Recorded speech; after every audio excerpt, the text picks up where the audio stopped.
ये निकालो, ये ले लो हैंड। हाँ रुको, हाँ डालो, उठ के बैठो, लो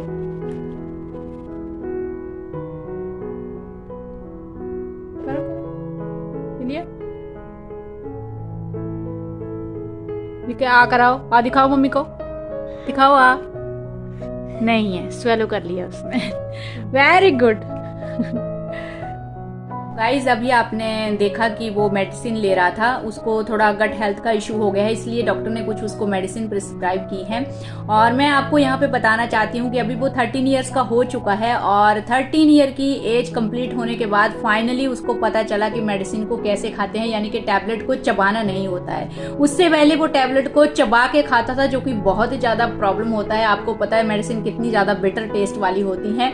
तो या फिर मैं कोशिश करती हूँ कि उसको चम्मच में जो टैबलेट है, गोली है, उसको थोड़ा सा हैंड से क्रश करके और पानी मिक्स करके हम लोग वैसे खिलाते थे, तो ये फिर भी वो बहुत ज्यादा बिटर टेस्ट होता है। तो इतने सालों से हम लोग उसको समझा रहे हैं, ट्रेनिंग दे रहे हैं कि नहीं, इसको आपको चबाना नहीं है, स्वेलो करो स्वेलो करो स्वेलो करो, बहुत हम लोगों ने एफर्ट किए, लेकिन फाइनली जाके अब वो इस चीज को समझा कि मुझे इसको डायरेक्ट निगलना है। तो 2 दिन पहले मैंने उसको फिर से बोला, बिकॉज जब भी उसको गोली खाने को होती है तो मैं हमेशा उसको सिखाती हूँ कि क्या करना है तुमको, तो मैं उसको बोलती हूँ चबाओ मत, सीधा निगल लो, पर वो नहीं करता है। फर्स्ट टाइम उसने निगला तो उसको थोड़ा सा वॉमिटिंग जैसा फील हुआ, लेकिन फाइनली वो इस चीज को समझ गया कि अगर इसको मैं डायरेक्ट निगल लेता हूँ तो बिटर टेस्ट मुंह में नहीं आता है।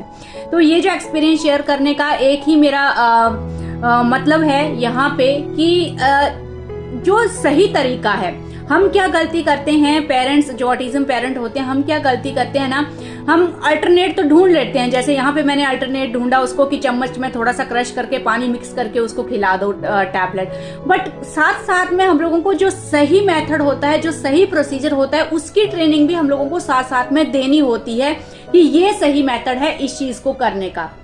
मतलब इससे ये होता है कि चाहे सालों ही लग जाए, लेकिन कभी ना कभी बच्चा उस चीज को जरूर समझ जाता है।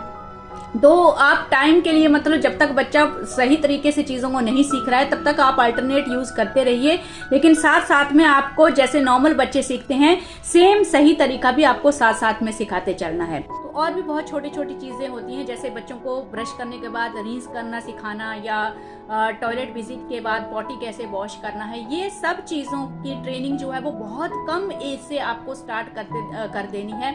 जैसे आप रींस करना बच्चे को सिखा रहे हैं तो पहले जो पीने वाला पानी होता है उसी से आप सिखाइए, फिर आप इमिटेशन करिए उसके सामने, खुद भी वो चीजों को आपको उसके सामने करना है। धीरे धीरे टाइम लगेगा और वो इस चीज को समझेगा कि जो पानी मैंने मुंह में डाला है वो मुझे स्पिट कर देना है, वो मुझे अंदर लेके नहीं जाना है। तो ये चीजें होती हैं। उसी तरह से टॉयलेट का तो आगे मैं डिटेल में आप लोगों के साथ डिस्कस करूंगी, लेकिन ये स्टेप बहुत ज्यादा इंपॉर्टेंट है कि साथ में जो सही प्रोसीजर है वो भी बच्चे को सिखाना जरूरी है। स्माइल कर रहा है, देखो देखो टैबलेट देख रहा है ये, और मैं इसको बोल रही हूँ कि तुम टैबलेट का जो साउंड है उसको बंद करके रखो। तो ये ना एक आंख से ऐसे देख रहा है कि कब वीडियो बंद करेगी और मैं टैबलेट स्टार्ट करूंगा। सॉरी, वो देखो टैबलेट का साउंड अभी इसने बंद करके रखा है, पॉज करके रखा है, बीच बीच में स्टार्ट करके देख रहा है।